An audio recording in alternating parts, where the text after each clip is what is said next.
नमस्कार साथियों, स्वागत है आप सभी का आपके अपने चैनल BSA ट्रिकी क्लासेस में। और आज हम बात करेंगे यहाँ पर दिल्ली पुलिस की।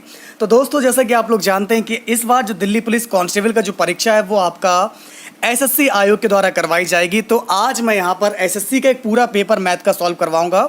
आज हम 25 क्वेश्चन पढ़ेंगे जो आपके मैथ में आते हैं। तो बहुत ही इंपॉर्टेंट क्लास रहने वाली है। तो अगर ये क्लास आपको इंपॉर्टेंट लगे, हेल्पफुल लगे तो वीडियो को लाइक कीजिएगा, शेयर कीजिएगा, मिलकर आप सभी लोग सपोर्ट कीजिएगा। तो चलिए दोस्तों, शुरू करते हैं आज के अपने इस क्लास को। आइए देखते हैं। तो पहला क्वेश्चन आपके सामने आपको दिया गया है, इसको आप लोग बताइए। एक संख्या को जब 36 से डिवाइड किया जाता है तो शेष फल 25 प्राप्त होता है। जब उसी संख्या को 6 से डिवाइड किया जाए तो शेष फल क्या मिलेगा, यह आपको बताना है। 0, 1, 2 या फिर आपका आंसर यहाँ से आएगा 4।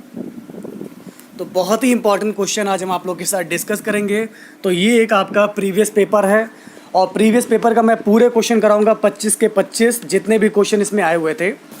तो जब भी क्वेश्चन आपके सामने ये आता है तो इसको कैसे लगाएंगे, देखिए। कह रहे हमने मान लिया एक संख्या मेरी n है, एक संख्या n है। जब इस संख्या को मैं 36 से डिवाइड करता हूँ तो मेरा शेषफल मिलता है 25। तो हमें क्या मिलता है यहाँ पर 25 मिल जाता है, शेषफल मिल जाता है। जब इसी संख्या को n को हम किससे डिवाइड करें, यहाँ पर 6 से डिवाइड करें। जब हम इसी संख्या को 6 से डिवाइड करें तो कितना मिलेगा, तो बस यही वाले को उठाना है जो आपका शेष होगा। ठीक है ना। सो शेष आपको दे रखा है 25, 6 से डिवाइड करें, 6 चौक 24, तो आपका 1 बचेगा शेष। समझ में आ गया आप सभी को, किसी को कोई डाउट तो नहीं है। तो मेरे सभी प्यारे साथियों, क्लास में जिन साथियों का आंसर 1 आ रहा है बिल्कुल राइट होगा। तो दोस्तों, इस क्वेश्चन का आपका सही जवाब क्या होगा, 1 हो जाएगा। तो 1 वाले सभी लोग बिल्कुल राइट हैं, करेक्ट हैं। और हमारी पूरी क्लास का आंसर 1 देखकर मुझे अच्छा लगा, हम सब 1 हैं। अब ले चलते हैं आपको आगे। अगला क्वेश्चन आप सभी के सामने है, इसको बताइए। यदि 27 85 P3 ये 11 से डिवाइड हो जाता है तो P के स्थान पर कौन सा अंक आएगा, ये आप लोग बताइए। 2, 5, 8 या फिर 6। ठीक है ना। चलिए तो देखते हैं यहाँ पर आप लोगों में से कौन बताएगा कि इस क्वेश्चन का आपका सही जवाब क्या होगा। देखिए, कोई भी संख्या 11 से डिवाइड होने का हमारा जो डिविजिबिलिटी रूल है वो क्या है। जैसे हमने लिखा है यहाँ पर 2, 7, 8, 5 P3। तो इसमें स्टेप बाय स्टेप को जोड़ेंगे, जैसे कि 2, 8, 10, 10 और 5 है, 10 और प्लस P तो 10 प्लस P हो जाएगा। 7, 5, 12, 12, 3, 15। तो 7, 5, 12, 12, 3, 15 ये हो गया। इसमें से घटाना है, हमें क्या घटाएंगे, 8, 2, 10 प्लस P। इसमें से 10 प्लस P घटा दें तो या तो मेरा 0 आ जाए या फिर मेरा 1 आ जाए। तो P का मान कितना हो जाएगा, 5 हो जाएगा, क्योंकि 10, 5, 15 हो जाएगा ना, 10 और 5 15 हो जाएगा। और 15 में से 15 जाएगा, 0 बच जाएगा। तो अगर आपका आंसर 5 आ रहा है तो बिल्कुल राइट होगा। तो हमारा सही जवाब क्या होगा मेरे सभी प्यारे साथियों, करेक्ट आंसर आपका यहाँ से 5 हो जाएगा। समझ में आ रहा है आप सभी को। कहीं पर भी अगर किसी भी क्वेश्चन अगर आपको डाउट लगता है या क्वेश्चन समझ में नहीं आता है तो आप लोग तुरंत बताइएगा। चलिए अब ले चलते हैं आप सभी को आगे। हमारा जो अगला क्वेश्चन आपके सामने है इसको ध्यान से आप लोग लगाइएगा। मेरे सभी प्यारे साथियों, what is the value of cube root 340 plus root 9। चलिए आप लोग मुझे बताइए सही जवाब क्या होगा आपका, 9, 7, 5 या फिर 19। तो देखते हैं आप लोगों में से कौन बताएगा सही जवाब क्या होगा। 9 का रूट मेरा 3 हो जाएगा और 340 और 3 मेरा 343 हो जाएगा। और 343 का जो क्यूब रूट है ये मेरा 7 के बराबर होगा।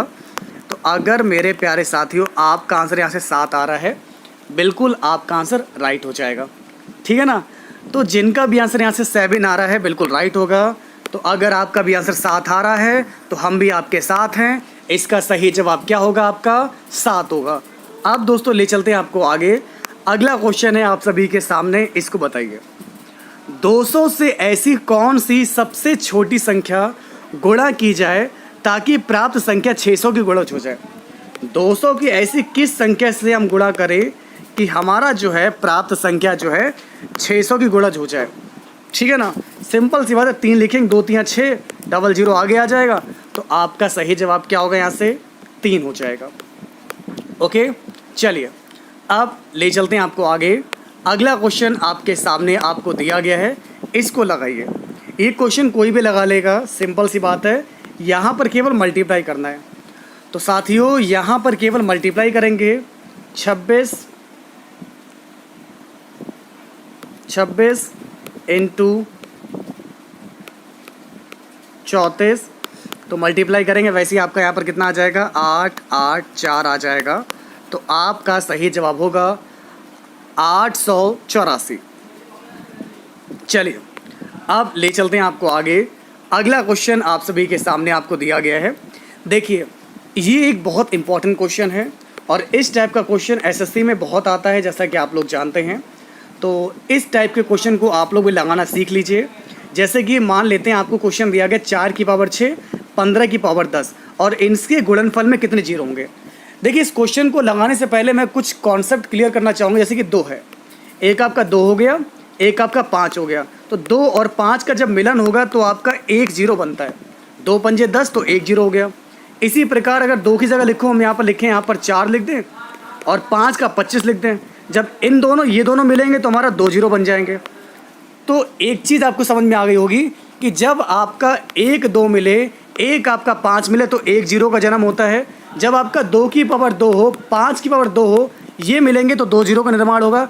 इसी प्रकार आपका 2 की पावर 3 होगा, 5 की पावर 3 होगा तो आपका 3 0 का निर्माण हो जाएगा।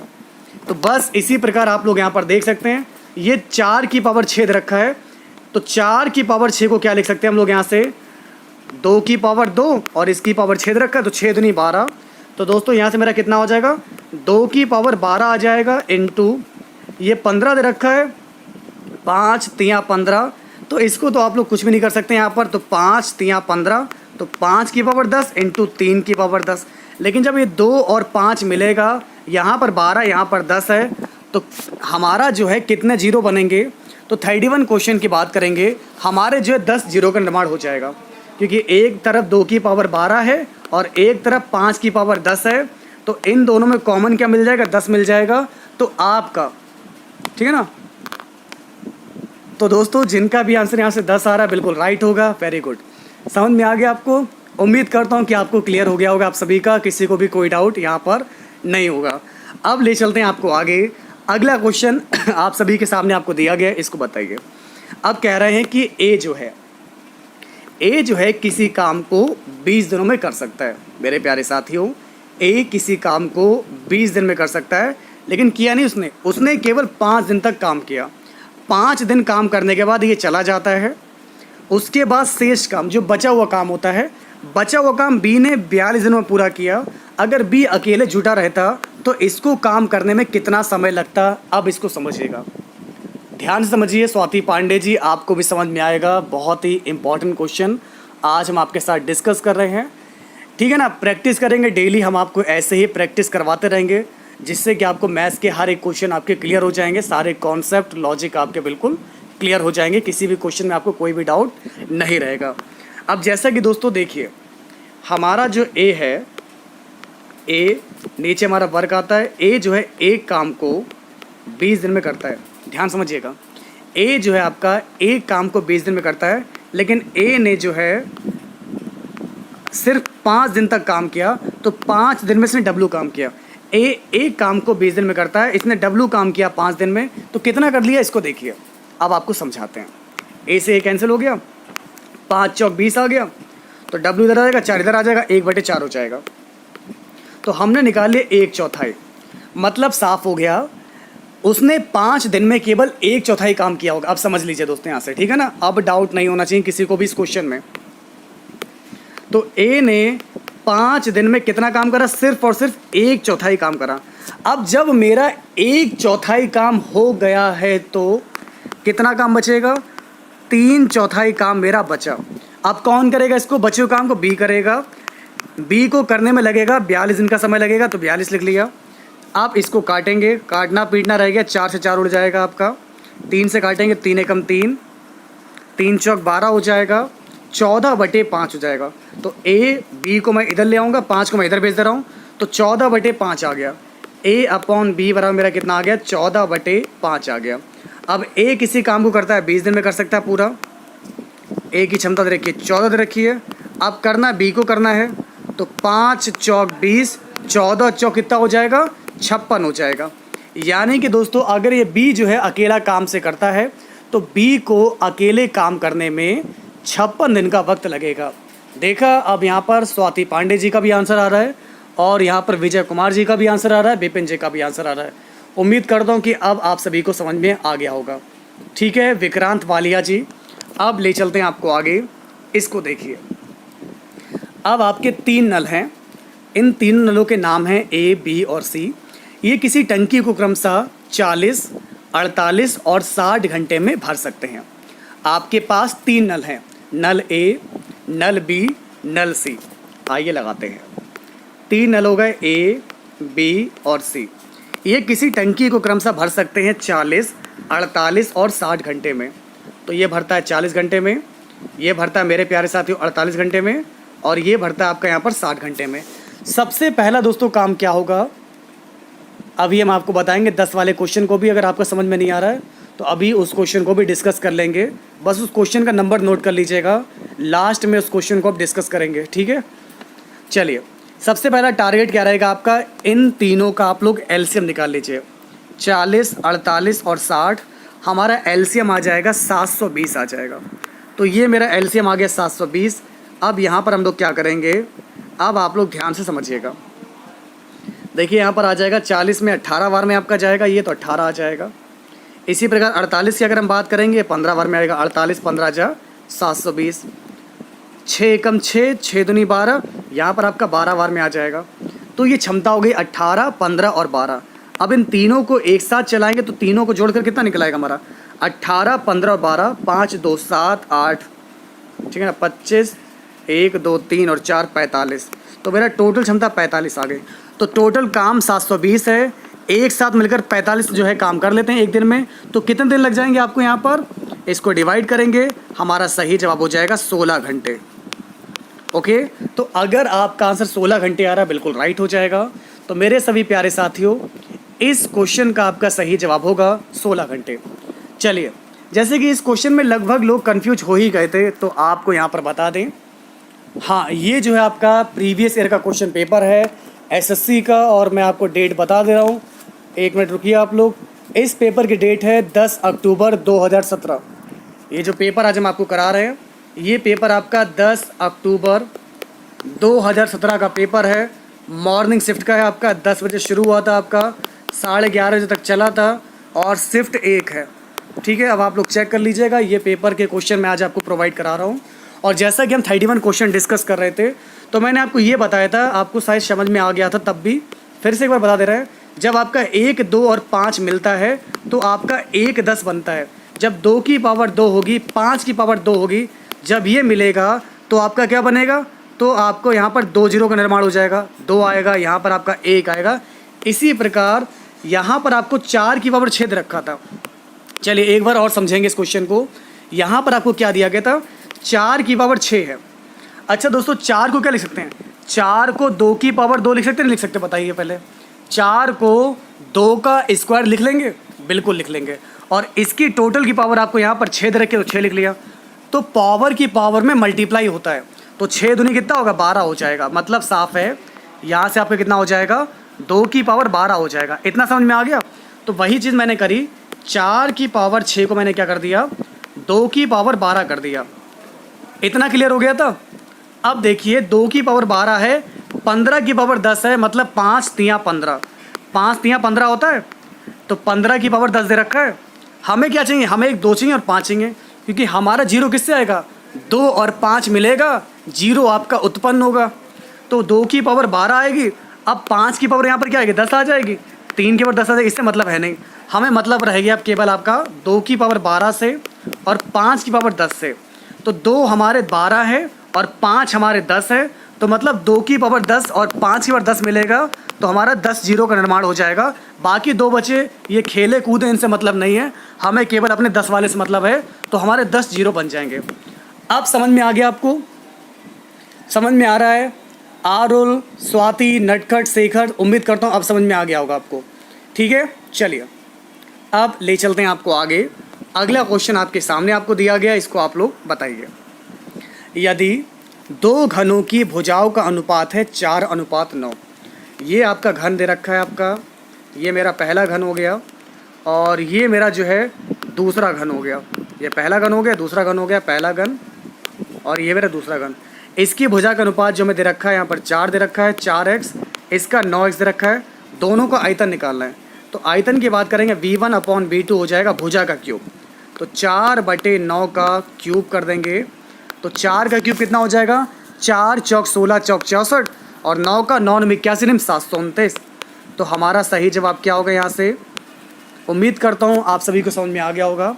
ऑप्शन ए होगा 64:729। ठीक है ना, समझ में आ रहा है आप सभी को। चलिए अब ले चलते हैं आपको आगे। अगला क्वेश्चन देखिए, वीडियो अगर आपको अच्छी लग रही है, क्लास अगर आपको पसंद आती है तो कमेंट करके ज़रूर बताइएगा और अपनी इस क्लास को लाइक कीजिएगा, शेयर कीजिएगा। हम आपके साथ शुरुआत करेंगे CHSL पेपर से, CHSL से, क्योंकि इसमें आपका 12th मांगा गया है और 12th लेवल का जो पेपर आपका है वो होता है CHSL। तो हम इसी के सारे प्रीवियस क्वेश्चन आपको कंप्लीट करवाएंगे, एक एक मैथ का क्वेश्चन आया हुआ आपके साथ डिस्कस करेंगे। ठीक है, चलिए अब दोस्तों यहाँ पर ध्यान दीजिए, एक कुर्सी का जो अंकित मूल्य होता है 900 रुपये है। अगर हम इस पर 10% का डिस्काउंट देंगे तो विक्रय मूल्य क्या होगा, चलिए आप सभी को बताना है। देखिए 35 क्वेश्चन आपको यहाँ पर दिया गया है। 900 रुपये की चीज़ है, 900 रुपये की चीज़ है और इस पर मैंने 10% का डिस्काउंट दिया, मतलब इसका 90% निकालना है आपको। 900 का 90% कितना हो जाएगा, 0 0 कैंसिल, 0 0 कैंसिल, 9 ने 81 और 1 0 आपका और आ जाएगा। तो सही जवाब मेरा क्या होगा, विक्रय मूल्य होगा मेरा यहाँ से 810 रुपये। ठीक है ना, चलिए अब ले चलते हैं आपको आगे। अगला क्वेश्चन आप सभी के सामने आपको दिया गया है। एक वस्तु का अंकित मूल्य 500 रुपये है, लेकिन होता क्या है, एक ग्राहक इसके लिए केवल 495 रुपये देता है। तो डिस्काउंट कितना मिला, 5 रुपये का डिस्काउंट मिल रहा है उसको 500 रुपये की चीज़ पर, और इस डिस्काउंट को मुझे प्रतिशत बदलने के लिए 100 से मल्टीप्लाई करना पड़ेगा। तो हमारा यहाँ से सही जवाब क्या हो जाएगा, तो चलिए दोस्तों आप सभी को यहाँ पर बता दें। देखिए एक गलती यहाँ पर ये दे रखी है, हमारा जो 500 दे रखा है ना, ये 500 नहीं है, ये आपका 550 है। तो इस प्रश्न में आपको हिंदी वाले में त्रुटि दे रखी है, तो 500 नहीं लिखा, ये आपका 550 होगा। अब देखिए 550 रुपये की चीज़ है, हम 495 रुपये अदा कर रहे हैं, तो मतलब हमारा 50 और 5 55 रुपये, हमें 55 रुपये का डिस्काउंट मिल रहा है 550 पर। अब निकालेंगे इसका प्रतिशत, 100 से मल्टीप्लाई करेंगे, तो हमारा सही जवाब क्या होगा, 0 से 0 कैंसिल हो जाएगा, 55 एकम 55, हमारा केवल कितना बचेगा, 10% बचेगा। ठीक है ना, नहीं तो हमारा आंसर नहीं आएगा। गलती दे रखी है क्वेश्चन में, ये क्वेश्चन आपका यहाँ पर मिसप्रिंट हो गया है, यहाँ पर आपका 500 नहीं है 550 है। आप लोग इंग्लिश वाले क्वेश्चन में देख सकते हैं। ठीक है ना, तो जिनका भी आंसर 10% आएगा बिल्कुल राइट होगा। उम्मीद करता हूँ कि अब आपको क्लियर हो गया होगा। ठीक है, चलिए अब ले चलते हैं आपको आगे। अगला क्वेश्चन आपके सामने आपको दिया गया है, 2/3 P, 4/5 Q, 3/2 R। तो दोस्तों आपको यहाँ पर क्या बताना है, P अनुपात Q अनुपात R की वैल्यू क्या होगी। देखिए ये 2/3 आपको दे रखा है यहाँ पर, 2/3, इसको क्या लिखेंगे हम लोग यहाँ पर, थोड़ा सा इसको ऊपर बढ़ाते हैं। अब देखिए ध्यान से आप लोग समझिएगा, 2/3 को जब P के अपॉन में लेके जाएंगे तो 3/2 हो जाएगा, अनुपात 4/5 को लिखेंगे 5/4 लिखेंगे, अनुपात 3/2 को 2/3 लिख लेंगे। अब इसको आप लोग समझिएगा, 2 4 और 3, 4 3 12, तो इसका मेरा एलसीएम 12 हो जाएगा। अब हम क्या करेंगे, इसकी 12 से मल्टीप्लाई कर देंगे, तो मेरा 12 इधर भी आएगा, 12 इधर भी आएगा, 12 इधर भी आएगा। अब काटना का कार्यक्रम शुरू करेंगे, तो आप समझिएगा, यहाँ से 2 से काटेंगे, 2 छंग 12, 4 तियाँ 12, 3 चौक 12, तो 6 तियाँ 18 बचा मेरा इधर, 5 तियाँ 15 बचा मेरा इधर, और 4 दूनी 8 बचा। तो मेरा दोस्तों सही जवाब क्या होगा, 18:15:8। ठीक है ना, तो अगर दोस्तों आपका आंसर यहाँ से ए आ रहा है 18:15:8, बिल्कुल राइट हो जाएगा। तो इस प्रकार आप सभी का इस प्रश्न का जो सही जवाब होगा क्या होगा आपका, 18:15:8। एक बात हमेशा ध्यान रखिएगा, हटाइए इस क्वेश्चन को। मान लीजिए अगर पेपर में क्वेश्चन ये आ जाता 3A बराबर 4B बराबर 5C, तब क्या आप इस क्वेश्चन को सॉल्व कर पाते? जैसे आपके पेपर में क्वेश्चन दे दिया गया 3A बराबर 4B बराबर 5C, और आपसे कहते कि अच्छा आप लोग बताइए A अनुपात B अनुपात C, तो इसका वैल्यू क्या होगा, ये आपसे पूछा जाता। तुरंत आपके दिमाग में क्या आइडिया आता, ये जो आपको मल्टीप्लाई में दे रखा है इसको तुरंत डिवाइड कर देना है, आपको इसको तुरंत नीचे भेज देना है। तो आपका लिखते हैं हम 1/3, 1/4, 1/5 लिखते, इसको सॉल्व करते, 4 3 12 5 60, एलसीएम लेते 60, यहाँ पर सॉल्व करते, हमारा आंसर यहाँ से आ जाता। कितना आ जाता? 60 से चलिए करके देख लीजिए, हमारा 3 दूनी 6 20 आ जाता, अनुपात 4 एकम 4 15 आ जाता, और यहाँ पर हमारे कितना आता है, यहाँ से 5 एकम 5 5 दूनी 10 20 अनुपात 15 अनुपात 12। तो ए बी सी का अनुपात कितना हो जाएगा? 20 अनुपात 15 अनुपात 12 हो जाएगा।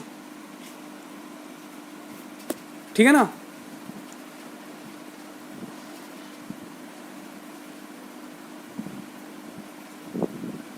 अब ले चलते हैं आपको आगे। अगला क्वेश्चन आपके सामने आपको दिया गया है, इसको आप लोग बताइए। लीजिए, ये क्वेश्चन आपके सामने आपको दिया गया है।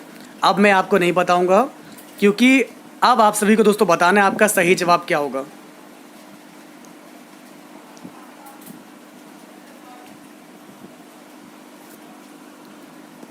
बताइए, 3A बराबर 4B बराबर 12C, तो A B C की वैल्यू क्या होगी?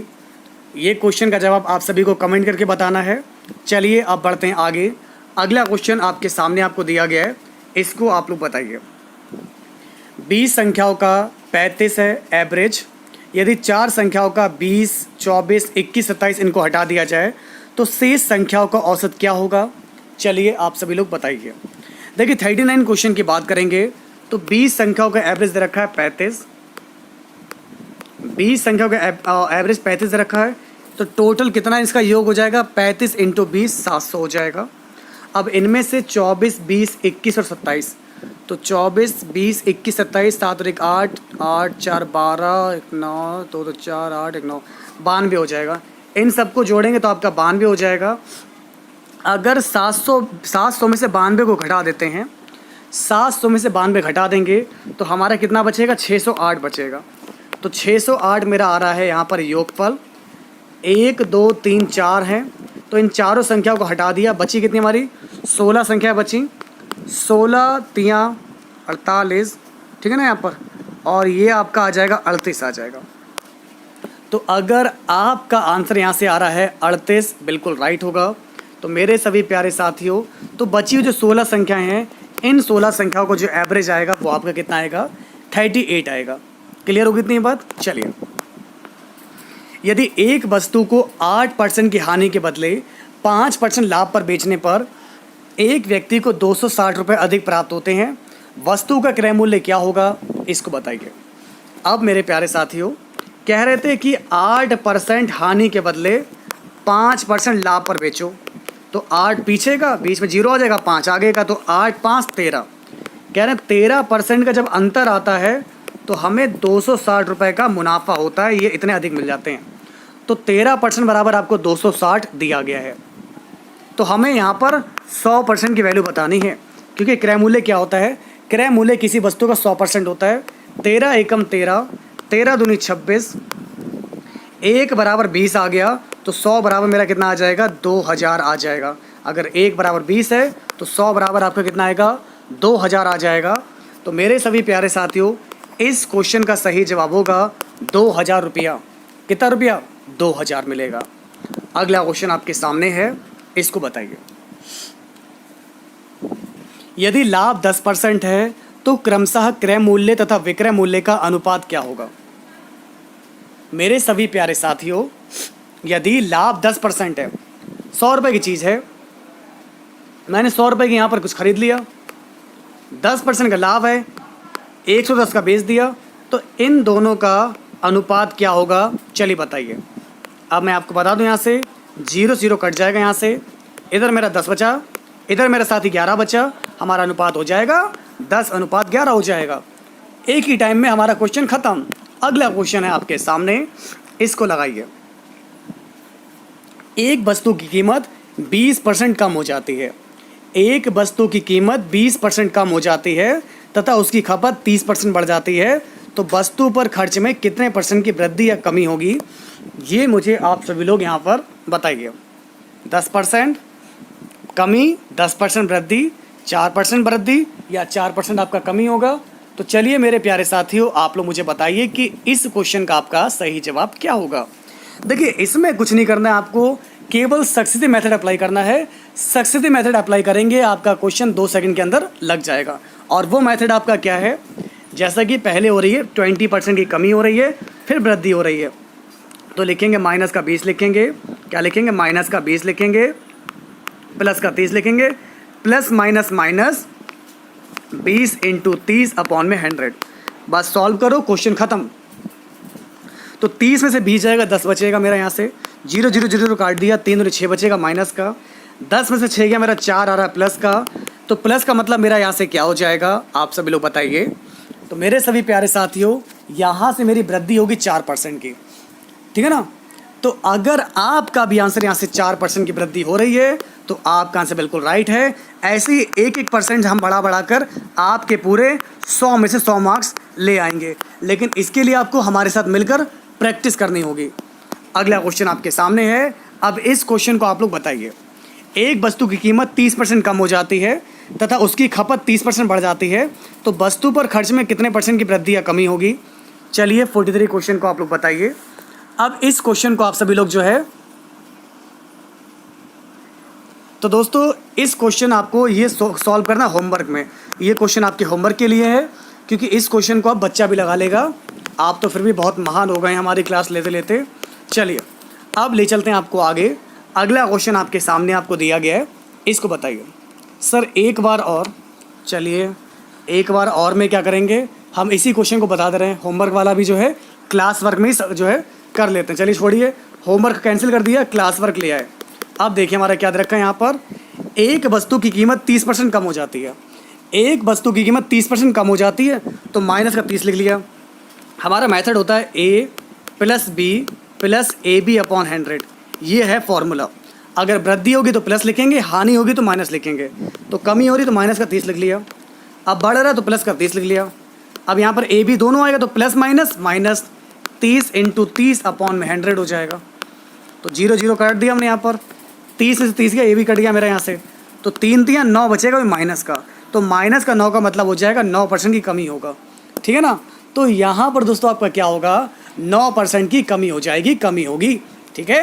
अब आपको समझ में आ गया साथियों। चलिए अब ले चलते हैं आपको आगे। अगला क्वेश्चन हम लगा रहे थे, ठीक है ना, इसको लगाइए। एक नाव है आपकी, एक नाव की गति धारा के अनुकूल तथा धारा के प्रतिकूल 16 और 12 किलोमीटर प्रति घंटा दे रखी है। शांत जल में नाव की चाल आपको ज्ञात करनी है। तो ये आपकी नाव हो गई एक, ठीक है ना, ये आपकी नाव हो गई और ये हमारा पानी हो गया यहाँ से। तो धारा की दिशा, अब दोस्तों यहाँ पर ये हमारी धारा जो इस दिशा में जा रही है, तो जब नाव को हम इधर लेकर जाते हैं तो मेरी नाव की चाल 16 हो जाती है। क्यों 16 हो जाती है, क्योंकि इसमें धारा की चाल भी इंक्लूड हो जाती है। लेकिन जब इसी धारा के विपरीत नाव को लेकर जाओगे तब आपकी चाल यहाँ पर 12 हो जाती है। क्यों, क्योंकि अब आपको धारा के विपरीत जो है लहरों से लड़कर जाना है, तो आपकी चाल कुछ कम होगी तो 12 हो जाती है। तो आपको शांत जल में, शांत जल का मतलब होता है पानी रुका हुआ है, तो पानी मेरा रुका हुआ है, तो शांत जल में जो है नाव की चाल कितनी होगी। तो नाव की चाल का फॉर्मूला मेरा क्या हो जाएगा, आपको बता दें, U + V अपॉन में 2। तो शांत जल में नाव की चाल क्या होगी, U + V अपॉन 2। तो 16 + 12 अपॉन 2 लिखेंगे। तो 16 और 12 मेरा कितना हो जाएगा, इसको जोड़ देंगे, 6 7 8 1 1 2 28, 28 को 2 से डिवाइड करेंगे, हमारा 14 आ जाएगा। तो शांत जल में नाव की चाल होगी 14 किलोमीटर प्रति घंटा। तो अगर आपका आंसर यहाँ से आ रहा है 14 किलोमीटर प्रति घंटा आ रहा है, बिल्कुल राइट होगा। अगर आपसे पूछते लहरों की चाल कितनी होगी, ठीक है ना, पानी की चाल पूछते अगर आपसे धारा की चाल, तब क्या करते आप लोग, मान लीजिए पेपर में ये नहीं पूछते, पेपर में जो आपका आता है यहाँ पर धारा की चाल आता, ठीक है ना। तो धारा की चाल में दोस्तों आप लोग यहाँ पर क्या करेंगे, आप सभी को यहाँ पर बता दें, धारा की चाल की अगर हम बात करेंगे तो हमारे यहाँ से क्या हो जाएगा, चलिए आपको बताते हैं। यहाँ से देखिए ध्यान दीजिए, U - V अपॉन 2 कर देते, तब धारा की चाल मेरी कितनी हो जाती, 16 में से 12 घटाइए, कितना बचेगा, 12 4 16, 4/2, तो धारा की चाल मेरी 2 आ जाती, ओके ना। तो धारा की चाल मेरी कितनी आ जाती, 2 आ जाती। नाव की चाल मेरी 14 आ गई। अब आपको ले चलते हैं आगे। अगला क्वेश्चन है आपके सामने, इसको बताइए।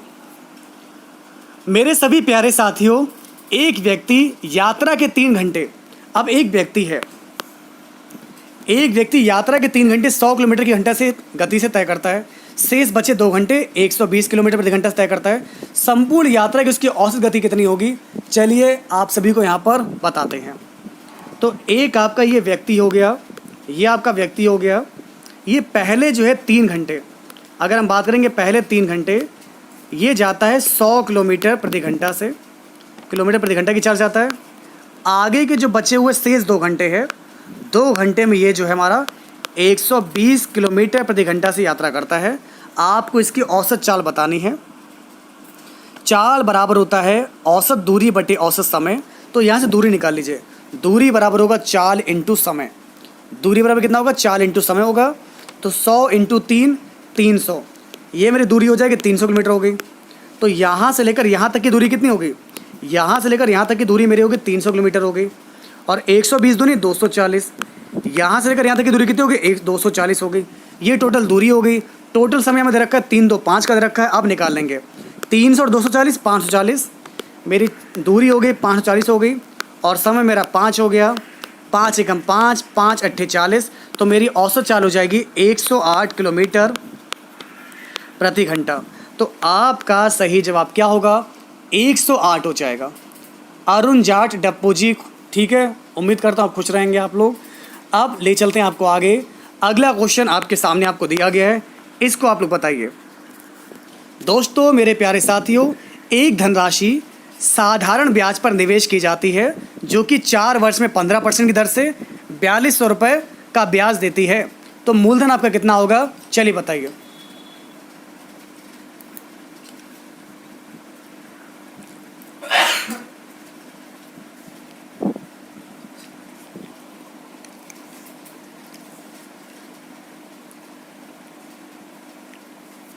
चलिए, बचपन से आप लोग एक फॉर्मूला पढ़ते हुए आ रहे हो। यहाँ पर एस आई बराबर क्या होता है आपका? देखिए एस आई बराबर होता है आपका P into R into T upon में 100। ये फॉर्मूला आज हर कोई व्यक्ति यहाँ पर जानता होगा क्लास में। तो आज हम आपको बताएंगे इस क्वेश्चन को कैसे लगाना है। आपको ब्याज दे रखा है 4200 रुपये दे रखा है और आपको पी निकालना है।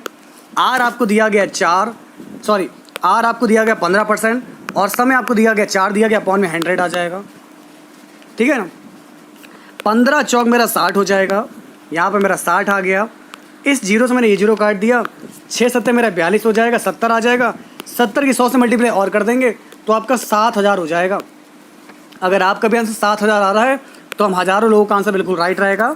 तो आपका सही जवाब होगा 7000 रुपया।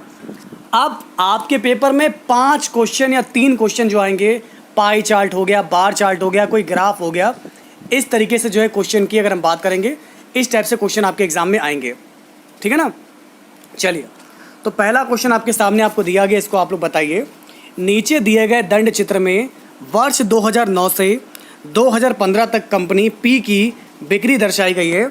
तो आप सभी लोग मुझे बताइए कि इसमें आपको बताना है कि 2010 से लेकर 2014 तक लेवल आपका बिल्कुल साथ, ठीक है ना, सही है। इसको देखिए, वर्ष 2010 से 2014 तक बिक्री में कितना प्रतिशत परिवर्तन हुआ है? चलिए आप लोग बताइए। 2010 से 14 तक, 10 में था आपका 300 था और 14 तक ये 350 हो गया। तो कितना परिवर्तन हुआ? पहले जो आपका 300 था, आज वो 350 हो गया है। मतलब यहाँ पर परिवर्तन हो रहा है 50 का। किससे? 300 से। अब हमें प्रतिशत बदलना है, 100 से मल्टीप्लाई कर देंगे। 2 जीरो से 2 जीरो हमने काट दिए। हमारा आंसर 50/3 आ रहा है। तो क्या यहाँ पर आपका आंसर 50/3 आ रहा है? बिल्कुल आ रहा है। 50/3 का मतलब मेरा क्या हो जाएगा? 16 सही, 16.67 इस प्रश्न का आपका होगा, आपका बिल्कुल करेक्ट जवाब। तो अगर आपका आंसर यहाँ से आ रहा है सी वाला, बिल्कुल मेरे प्यारे साथियों सही जवाब होगा आपका ऑप्शन सी होगा। अगला क्वेश्चन आपके सामने आपको दिया गया है। वर्ष 2009 से 2013 तक की औसत बिक्री बतानी है। 2009 से लेकर 2013 तक की आपको बतानी है एवरेज सेल। चलिए निकालते हैं 2009 से 2010 तक की। ये आपका हो गया 2009 हो गया, और ये आपका 2000 यहाँ पर आपको दिया गया है 13 हो गया। तो 2009 से 13 तक औसत बिक्री बतानी है। यहाँ पर 200 दे रखा है, 200, 200, 300, 500, 500, 400, 900, 900 की बात अगर हम बात करें 450 और 330 और जोड़ दीजिए 1680 आ जाएगा। ठीक है ना। तो इन पाँचों को मैंने जोड़ दिया, 1 2 3 4 5, मेरा 1680 आ गया। हमें इसका एवरेज फाइंड आउट करना है, तो 5 से डिवाइड कर देंगे। कितना आ रहा है आपका? 5 तिया 15, एक हाथ से लगा, 5 तिया 15, ठीक है ना, 5 छक्का 30। तो मेरा एवरेज जो आ जाएगा 336 आ जाएगा। यानी कि जो मेरी एवरेज सेल होगी ये कितनी हो जाएगी? 336 रुपये हो जाएगी। इसको बिल्कुल ध्यान रखिएगा। बहुत ही अच्छा क्वेश्चन आपके सामने आपको दिया गया है। ओके, ये है मेरा लास्ट सेकंड क्वेश्चन। इसके बाद आपका अंतिम प्रश्न आएगा 50 नंबर वाला, क्योंकि आपके एसएससी में 26 से लेकर 50 तक जो प्रश्न होते हैं वो आपके मैथ्स के रहते हैं। तो आपको बता दें यहाँ से, कितने वर्षों में बिक्री वर्ष 2012 से ज़्यादा होगा? 2012 में जो कमाई हुई है कितने में उससे ज़्यादा होगी? चलिए आपको बता दें। जैसे कि देखिए 2012 में हमें जो कमाई हो रही है 330 हो रही है। अब 400 ज़्यादा है, यहाँ पर देख सकते हैं 330 से 450 ज़्यादा है, 350 ज़्यादा है, 520 ज़्यादा है। तो कितने जो है ज़्यादा है? 4 हो जाएगा ज़्यादा है। तो अगर हम बात करेंगे इस क्वेश्चन की, 2012 से अधिक बिक्री के वर्षों की संख्या हो जाएगी 2011, 13, 14 और 15। तो आपका करेक्ट आंसर यहाँ से क्या होगा साथियों? आपका आंसर 4 हो जाएगा। और ये है आज का लास्ट क्वेश्चन। इसको सॉल्व करने के बाद आप लोग चल जाइएगा, फिर मुलाकात होगी आप लोगों से अगली क्लास में। अगली क्लास बहुत ही इंपॉर्टेंट होगी। आप लोग, हमारा जो चैनल है second channel, BSA government job news, तो अगली क्लास आपकी वहाँ पर होगी। वो क्लास आपकी स्पेशल रहेगी, ठीक है ना। तो बिल्कुल अगर आप लोग चैनल पर नए हैं तो हमारे इस चैनल को भी सब्सक्राइब कर लीजिएगा। इसका नाम है BSA गवर्नमेंट जॉब न्यूज। उसको भी जाकर विजिट कर लीजिएगा। वहाँ पर आपको नेक्स्ट क्लास मिलेगी जो आपके लिए इम्पॉर्टेंट होगी। फ़िलहाल आपको इन दोनों का हमें बिक्री में प्रतिशत निकालना है, कितना परिवर्तन हुआ है 2009 से 2013 तक जो है बिक्री में कितना प्रतिशत जो है परिवर्तन हुआ है। 2009 में जो था 200 था, 2013 में 450 हो गया है। परिवर्तन कितना हुआ है यहाँ पर? 250 का। 250 का परिवर्तन हो रहा है। 200 में 100 से मल्टीप्लाई कर देंगे, 0000 मैंने काट दिया यहाँ पर, और 250 का आधा 125 आ जाएगा। तो आज का जो लास्ट क्वेश्चन आपके सामने था वो आपका होगा यहाँ से 125 हो जाएगा। इसी के साथ आज की क्लास में इतना ही रखते हैं। अगर ये क्लास आपको अच्छी लगी हो, वीडियो को लाइक कीजिएगा, शेयर कीजिएगा, मिलकर सपोर्ट कीजिएगा। 12:30 बजे मिलेंगे अब आप लोगों से आपकी अगली क्लास में। तब तक लिए मेरे प्यारे साथियों, नमस्कार।